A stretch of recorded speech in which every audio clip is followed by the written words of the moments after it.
President Trump has signed an executive order limiting who can become a U.S. citizen. It expands the definition of who is ineligible for birthright citizenship. Trump says the order is aimed at cracking down on so-called birth tourism. It targets people who enter the United States as tourists with the intention of giving birth on American soil.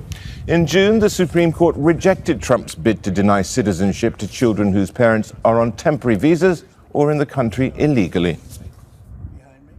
So we're cracking down very big crackdowns, and this will give us the right to do it in a much more forceful manner. But they've taken birthright citizenship and they've made a joke out of it.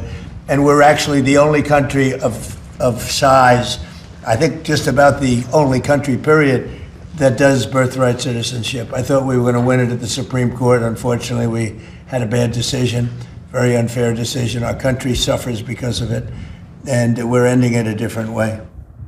Well, let's go to the White House. Rosalind Jordan joins us live from there. Can you tell us some more details as to what Donald Trump was saying there? Well, essentially, the U.S. President Donald Trump signed two executive orders, one specifically targeting birth tourism, as he calls it, by ordering the Secretary of State and the Secretary of Homeland Security to come up with very detailed procedures to deny people the ability to come to the U.S. specifically to give birth so that their children are automatically U.S. citizens under the terms of the 14th Amendment to the Constitution. The other executive order, which includes several other categories of children who would be ineligible for birthright citizenship, include those who are born to people considered alien enemies or members of so-called terrorist groups as defined by the U.S. Department of State, people whose parents were working for foreign embassies and themselves were not U.S. citizens.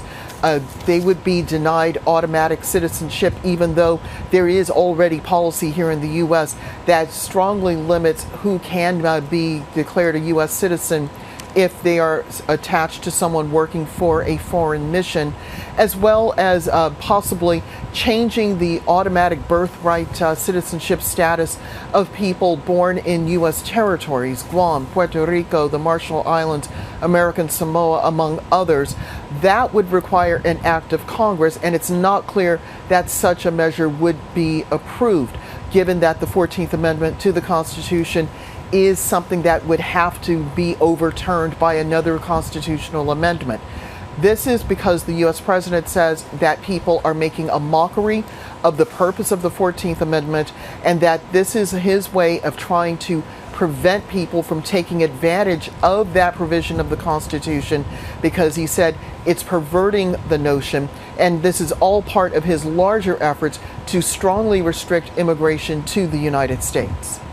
Rosalind, okay, this is the second time he's trying to get this through. I mean, he got knocked back by the Supreme Court in June. So tell us a little bit about why that ruling went against him. Well, basically, 5 of the 6 Supreme Court justices who ruled against the U.S. president said that there were some 160 years of case law backing the fact that birthright citizenship is legal and appropriate in the United States.